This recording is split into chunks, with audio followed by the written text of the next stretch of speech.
Avis vascular centre మన దేశంలోనే the best varicose vein hospital. ఇలా నిజంగా మహబాద్కి ఇక్కడికి వస్తుంటే కవితమ్మ ఫోన్ చేసింది, ఎంపీ గారు ఫోన్ చేసి మన అధ్యక్షురాలు ఫోన్ చేసి అన్నది, అన్న కాంగ్రెస్ వాళ్ళు కూడా ఏదో కార్యక్రమం పెట్టుకున్నారు, పోలీసు వాళ్ళు అంటున్నారు ఈ రోడ్ ఏమట వద్దు అట్లా నెల్లి కుదిరి మీకెళ్ళి తిరిగి రమ్మంటున్నారు అని అన్నది. అంటే నేనన్నా ఎందుకమ్మా అన్న మన ప్రోగ్రామే ఒక పెద్ద నాయకుడు, మా ప్రాంతంలో అందరం గౌరవించే నాయకుడు నూకల రామచంద్రారెడ్డి గారని మంచి నాయకుడు ఉండే, ఆయన విగ్రహం, ఎందుకంటే ఆయన గతంలో మంత్రిగా పనిచేసినాడు, ఎమ్మెల్యేగా పనిచేసినాడు, నికార్సైన తెలంగాణ వాది. నిజానికైతే అప్పుడెప్పుడో 1970వ దశకంలోనే ముఖ్యమంత్రి కావాల్సిన స్థాయి ఉన్న నాయకుడు రామచంద్రారెడ్డి గారు. ఆయనను కాంగ్రెస్ ఎప్పుడో మర్చిపోయిందన్నా, కానీ మన నాయకుడు కేసీఆర్ గారు మహబూబాబాద్ను జిల్లా చేయడమే కాకుండా జిల్లా కలెక్టరేట్ పెట్టి ఆ జిల్లా కలెక్టరేట్ ప్రారంభోత్సవానికి వచ్చినప్పుడు అందరూ కాంగ్రెస్ వాళ్ళు మర్చిపోయిన రామచంద్రారెడ్డి గారి విగ్రహాన్ని పెట్టాలనే నిర్ణయం తీసుకున్నది మన నాయకుడు కేసీఆర్ గారు. కేసీఆర్ గారు నిర్ణయం తీసుకొని రామచంద్రారెడ్డి గారి విగ్రహాన్ని అధికారికంగా పెడుతున్నామని చెప్తే, ఏ రామచంద్రారెడ్డి గారు అయితే నిజాయితీగా ఆనాడు నిజాయితీగా బతికిండో, ఏ రామచంద్రారెడ్డి గారు అయితే కాంగ్రెస్ అధిష్టానానికి డబ్బులు ఇవ్వకపోవడం వల్ల ముఖ్యమంత్రి కాలేదో, ఇలా ఆ రామచంద్రారెడ్డి గారి విగ్రహాన్ని ఢిల్లీకి మూటలు మోసే సన్నాసులు కొంతమంది ఇలా ఆవిష్కరిస్తున్నారని చెప్పి ఇప్పుడే ఇక్కడికి వస్తే చెప్తా ఉన్నారు. ఆలోచించండి, ఎక్కడ రామచంద్రారెడ్డి గారు, ఇక్కడ ఉన్న సన్నాసి రేవంత్ రెడ్డి, ఒక్కసారి ఆలోచించండి. ఆ మహానుభావుడు ఎప్పుడో ముఖ్యమంత్రి అవుతుండే, కానీ తెలంగాణ బిడ్డ కాబట్టి, రేషం ఉన్నోడు కాబట్టి, ఢిల్లీకి గులాం కాదు కాబట్టి ఆయన ముఖ్యమంత్రి కాలేకపోయిండు. కానీ ఇవాళ బ్యాగులు మోసేటోళ్ళు, సంచులు మోసేటోళ్ళు, చెప్పులు మోసేటోళ్ళు వీళ్ళే ఈ ఢిల్లీ గులాం గాళ్ళు ఇలా పెద్ద పెద్ద మాటలు మాట్లాడుతున్నారు. ఇవాళ వాళ్ళంట ఈ దుర్మార్గులు వచ్చి రామచంద్రారెడ్డి గారి విగ్రహాన్ని ఆవిష్కరిస్తుంటే, సురేందర్ రెడ్డి గారు మంచోడే, ఆయనను అంటలేను నేను, సురేందర్ రెడ్డి మంచోడే, కానీ ఇంకా వేరే వాళ్ళు ఉన్నారు, వాళ్ళిద్దరు గసంటోళ్ళు ఆవిష్కరిస్తే తప్పకుండా ఆయన ఆత్మ కూడా శోభిస్తుంది, మంచి జరగదు. దయచేసి నేను మిమ్మల్ని అందరినీ కోరేది ఒకటే, ఆలోచించండి. మహబూబాబాద్కి కానీ తెలంగాణకు కానీ కేసీఆర్ గారు వచ్చిన తర్వాత ఏమేం జరిగిందో ఒకసారి ఆలోచించండి. తెలంగాణ రాష్ట్రం తెచ్చిన నాయకుడు, మీ ఆశీర్వాదంతో మీ దయతో 2 సార్లు ముఖ్యమంత్రిగా చేసిన నాయకుడు, 2 సార్లు ముఖ్యమంత్రిగా చేయడమే కాకుండా ఇవాళ ఇక్కడ గెలిచి కూర్చున్న మా సర్పంచులు, ఉప సర్పంచులు, ముఖ్యంగా గిరిజన బిడ్డలు, మా బంజారా బిడ్డలు, మీరు ఆలోచన చేయాలా. ఎప్పటి నుంచో ఉన్నది నినాదం, మా తాండాలో మా రాజ్యం ఉండాలని. మరి 3400 గిరిజన గూడాలు, తాండాలు, వాటన్నిటిని కూడా గ్రామ పంచాయతీలు చేసిన నాయకుడు ఎవరు? కేసీఆర్ గారు. వాళ్ళ గిరిజనుల ఆత్మగౌరవాన్ని పెంచి 6% రిజర్వేషన్ 10% చేసింది ఎవరు? కేసీఆర్ గారు. అట్లాగే తాండాలను పంచాయతీలు చేసిండు. ఒక్కొక్క తాండాలో పంచాయతీ చేయడమే కాకుండా బ్రహ్మాండంగా ప్రతి పల్లెలో ఇవాళ చిన్న చిన్న తాండాలు 500 ఓట్లు 400 ఓట్లు ఉండే తాండాలలో కూడా ఇవాళ ఒక ట్యాంకర్ ఉన్నది, ఒక ట్రాక్టర్ ఉన్నది, ఒక డంపింగ్ యార్డ్ ఉన్నది, ఒక వైకుంఠ ధామం ఉన్నది, ఒక నర్సరీ ఉన్నది, ప్రతి ఇంటి ముంగట ఒక నల్లా ఉన్నది. ఒకనాడు మా రెడ్డి నాయక్ గారికి తెలుసు, ఒకనాడు మేము కొత్తగా ఎమ్మెల్యేలు అయినప్పుడు 2009లో ఎండాకాలం వచ్చిందంటే ఊర్లలో పోవాలంటే భయం అవుతుండే. ఏ ఊరికి పోయినా బిందెలడ్డం పెడుతురు, ఏ ఊరికి పోయినా కుండలడ్డం పెట్టేది, గడబడి ఉండేది. మాకు బోర్ కావాలా, మోటార్ కావాలా, నీళ్లు లేవు, బావి కాడికి వెళ్ళి తెచ్చుకోవాలి, కిలోమీటర్లు నడవాలా అని చెప్పి గడబడి ఉంటుండే. ఇలా పరిస్థితి ఉన్నదా తెలంగాణలో?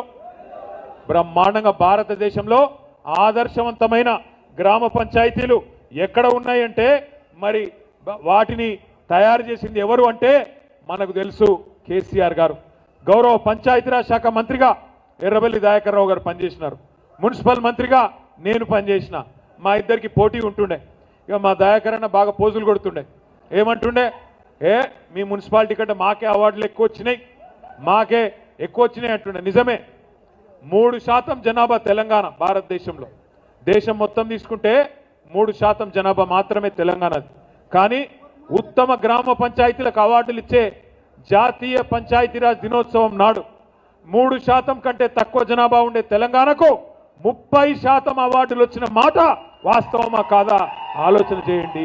ఆ ఘనత గౌరవ పంచాయతీరాజ్ శాఖ మంత్రిగా పనిచేసిన దయన్నది ఆయనను నడిపించిన కేసీఆర్ గారిదనే మాట కూడా నేను గుర్తు చేస్తా ఉన్నా. భారతదేశంలో ఎక్కడ లేవు ఇటువంటి పల్లెలు, ఇలా అట్లాంటి పల్లెలను తెచ్చుకున్నాం. నాకు తెలుసు మీరు గెలిస్తే ఈ పోటీలో కూడా, ఈ యుద్ధంలో కూడా ఇవాళ నిజానికి కార్యకర్తలు, నాయకులు, మీరు పెద్ద నాయకులకు మీరు శక్తినిచ్చినారు. నిజంగా చెప్పాలంటే వేదిక మీద కూర్చున్న నాయకుల కంటే వేదిక ముందున్న నాయకుల పోరాట స్ఫూర్తి గొప్పది. పెద్ద పెద్ద నాయకులు కొంతమంది భయపడి పార్టీలు మారిన, గెలిచినాక కూడా మీ జిల్లాల కడియం శ్రీహరి పార్టీ మారింది. కానీ గ్రామ స్థాయిలో ఉండే నాయకులు కథానాయకులై ఒక్కొక్కరు ఒక్కొక్క కేసీఆర్ తీరుగా ఈ 2 ఏళ్లలో అద్భుతంగా కొట్లాడింది.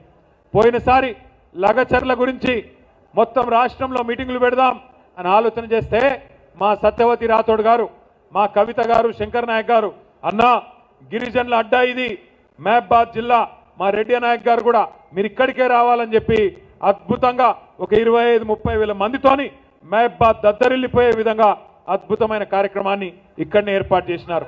ఆ దెబ్బకు కాంగ్రెస్ ప్రభుత్వం వెంటనే లగచర్ల నోటిఫికేషన్ కూడా రద్దు చేసి ఆ జైల్లో పెట్టిన గిరిజన బిడ్డలను కూడా విడిపించాల్సిన పరిస్థితి వచ్చింది.